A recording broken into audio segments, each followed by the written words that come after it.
Hey everyone, and welcome back to the channel. In today's video, we're diving deep into it. Welcome to Derry Season 1, Episode 2. Before we get started, don't forget to like the video, subscribe to the channel, and hit that notification bell so you don't miss any of my future breakdowns. First, let's talk about my overall thoughts on this episode. I really enjoyed it. The new monsters turned the fear up another notch, and the dialogue between the characters feel authentic and raw. What I love most is how the show doesn't shy away from real issues, especially the trauma, tension, and racism that we were so prevalent in the 1960s. The balance between horror and human storytelling is on point.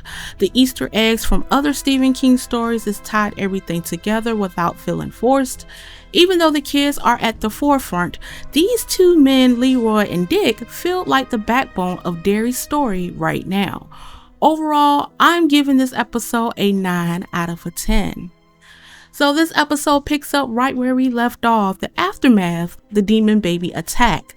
These brutal kills was wild to see, and then we transition to a haunting introduction of Derry set to the melody of A Smile and a Ribbon. I did a full breakdown of that song's symbolism in my previous video, so make sure you check that one out too. Now let's dive into the scenes and Easter eggs, starting with the Gorgon family. It's no surprise that the police was quick to blame Hank for the death of the kids in the movie theater, just like they blame him for Maddie's death. Hank's mother is furious and expressed her disappointment in Ronnie, telling her she should be focusing on school instead of hanging around with her father at the movie theater.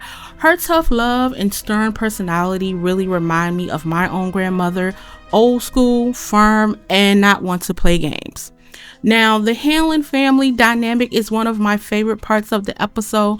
You can tell there's tension at the dinner table, especially when Charlotte tells the story of her trip to the butcher. At the butcher shop, Charlotte overhears locals complaining about Paul Bunyan's statue, saying that some Derry residents aren't too happy with it.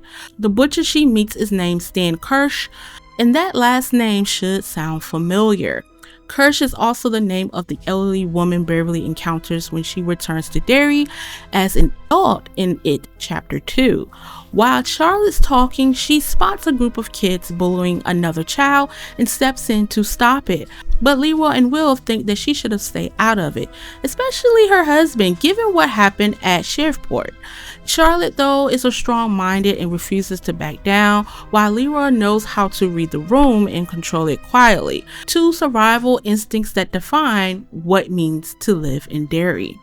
The scene with Ronnie and the monster that looks like her mother was a pure nightmare fuel. It felt like something straight out of a nightmare on Elm Street.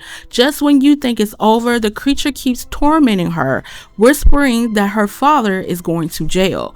Now, Ronnie confronts Lily, and the conversation gets heated. Lily explained that she was tricked by Chief Bowers, who claimed Ronnie's dad was at the theater that night. And yes, Bowers should sound familiar to the Stephen King fans.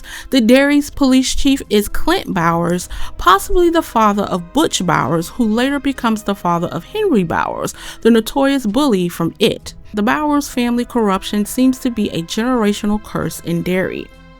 In the detention scene, when Will and Ronnie first meet, look closely at the chalkboard. You'll see the words "Mike Love Christine." That's direct nod to King's 1983 novel Christine, about the haunted 1958 Plymouth Fury. Now, this episode also marks the first appearance of the Secondhand Rose, the Secondhand Clothes, a thrift shop that pops up across several of King's works. In It Chapter 2, King himself even played the store proprietor as well. I really like the introduction of Rich and Will in this episode, but the drama between Marge and Lily stole the spotlight. When Rich sees Marge, he can't take his eyes off of her, and she knows it. But Marge's obsession with the appearance, making her one of the most insecure characters in the show. Lily calls her out and saying that she doesn't care about the group of friends that she's hanging out with.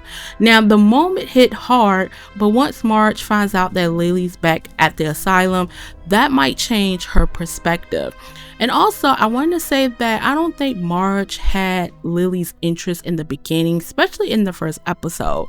And I really think that she just really didn't care about the friendship at all, which is kind of sad. Now, when Lily goes to the grocery store and ends up trapped seeing her father's head floating in a pickle jar, I knew instantly she was heading back to the asylum, Jupiter Hill. The way it manipulated her trauma and fear is brutal, and the way her mother drops her off at the asylum without even looking at her says everything, especially when Lily tried to plead that she did not want to go back. I think this season is setting up for it to explore Jupiter Hill's dark history in ways we've never seen before. The asylum isn't just a backdrop, it's a psychic echo of Derry itself. We learned that Leroy wasn't attacked by the Soviet spies by the men ordered to test him under the General Shaw's command. The test to find a man without fear. Now, after an injury to his army gala during the Korean War, Leroy literally can't feel fear, which makes him the perfect candidate for a secret mission. The US military has discovered something buried beneath Derry, a weapon that drives anyone near it mad with terror. Only Leroy can get close. Now, to help it locate it, the army recruits Dick from The Shining, whose psychic abilities The Shining narrow the search. Now, by the end, they uncover the Bradley gang car, one of the Derry's infamous urban legends, and the site of the shootout turns out to be the pathway to the warehouse. These beacons the military is tracking, they aren't pointing to a Soviet weapon at all, they're pointing straight to it. This episode was fantastic. The horror, the tension, the world building, everything felt balanced. It's emotional, unsettling, and deeply human. The way Welcome to Derry blends the trauma and social commentary and supernatural terror keeps proving that the series is more than just a prequel, it's a full expansion of the King's universe. I'm sticking with my 9 out of a 10 rating, and if you caught more Easter eggs I missed, drop them in the comments. And if you made it this far, you know the drill. Make sure you leave a pickle emoji in the comments as well. Thank you so much for watching my channel. Make sure you like and subscribe, and until then, see you later.